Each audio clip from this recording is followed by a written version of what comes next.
সৃষ্টি হলো আমার, আইন চলবে আমার। আল্লাহ পাক এরকমভাবে বলার পরেও যদি আল্লাহর আইন আমরা মেনে না চলি, তাহলে কি আল্লাহর একত্ববাদকে স্বীকার করা হলো? আজকে আমরা আল্লাহর একত্ববাদকে স্বীকার করতে পারি নাই। আল্লাহ সূরাতুল ইউসুফের 40 নম্বর আয়াতে বলেছেন, ইনিল হুক ইল্লাল্লাহ, কর্তৃত্ব হলো আল্লাহর, আল্লাহর হুকুম ছাড়া আর কোনো হুকুম চলবে না। সুবহানাল্লাহ বলেন। কার কথা এটা? আল্লাহর কথা। এই কথা শোনার পরে, এই কথা জানার পরে কোনো মানুষ যদি মানব রচিত আইন মেনে নেয়, তাহলে ওই মানুষের ঈমান থাকতে পারে না।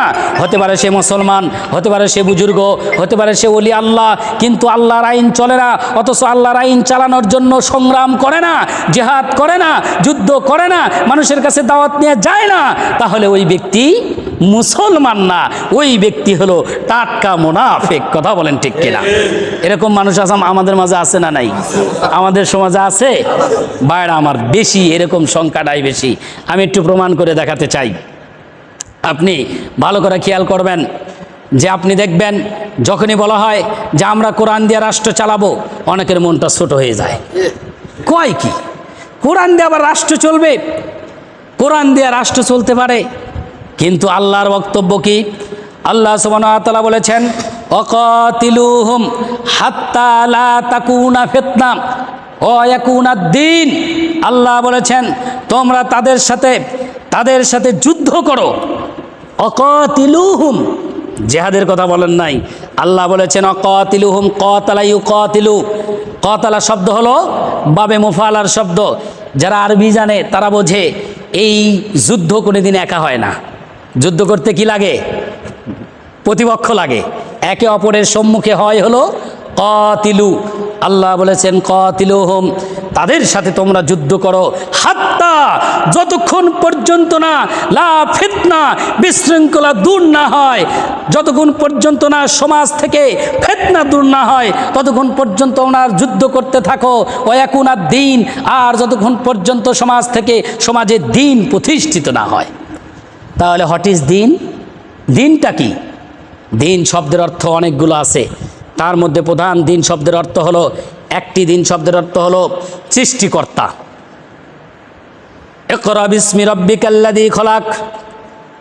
দ্বীন শব্দের অর্থ যে সৃষ্টিকর্তা। আল্লাহ বলেছেন তোমরা পড়ো তোমাদের প্রভুর নামে যিনি তোমাদেরকে সৃষ্টি করেছেন। দ্বীন শব্দের অর্থ হলো পালনকর্তা, রব। রব্বুস সামাওয়াতি ওয়াল আরদ, আল্লাহ আলহামদুলিল্লাহি রাব্বিল আলামিন। আল্লাহ এই রব দিয়ে অনেকগুলো আয়াত দিয়ে এসেছেন। লালনকর্তা, পালনকর্তা কে? আমাদের লালনকর্তা, আমাদের পালনকর্তা আল্লাহ সুবহানাহু ওয়া তাআলা।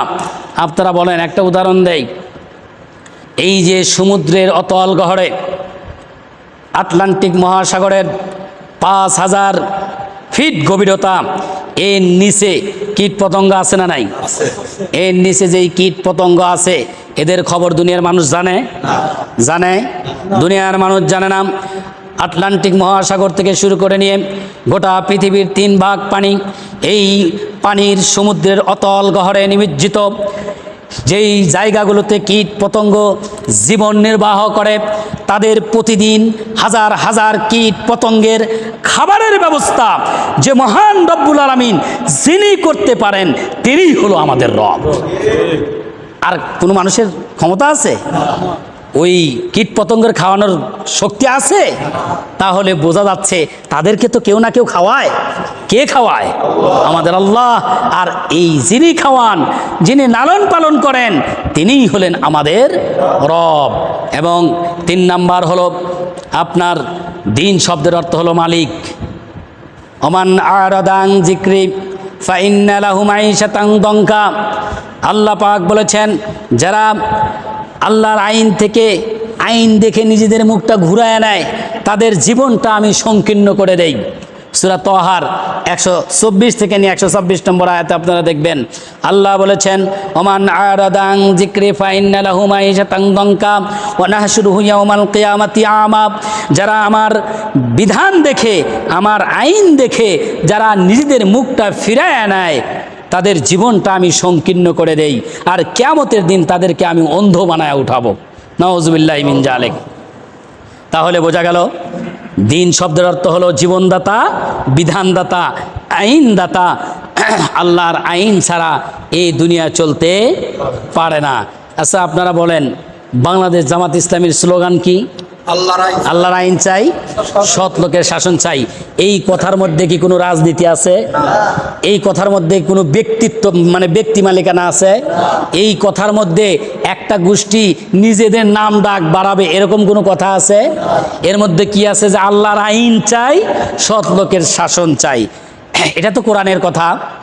আল্লাহ তো বলেছেন, ফাইজা হাকামতুম বাইনান নাস আন তাহকুমু বিল আদল, যখন তোমরা মানুষের মাঝে বিচার করবে, ফয়সালা করবে, তখন সৎ বিচার করবে, ইনসাফ ভিত্তিক বিচার করবে।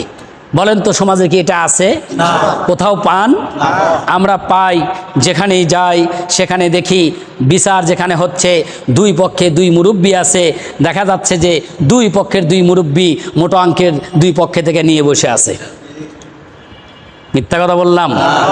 আপনাদের এলাকায় না থাকতে পারে, আমাদের এলাকার খবর আমার কাছে আছে যে মাতব্বার যারাই আছে এরা নিজেদের পকেট ভারী করে।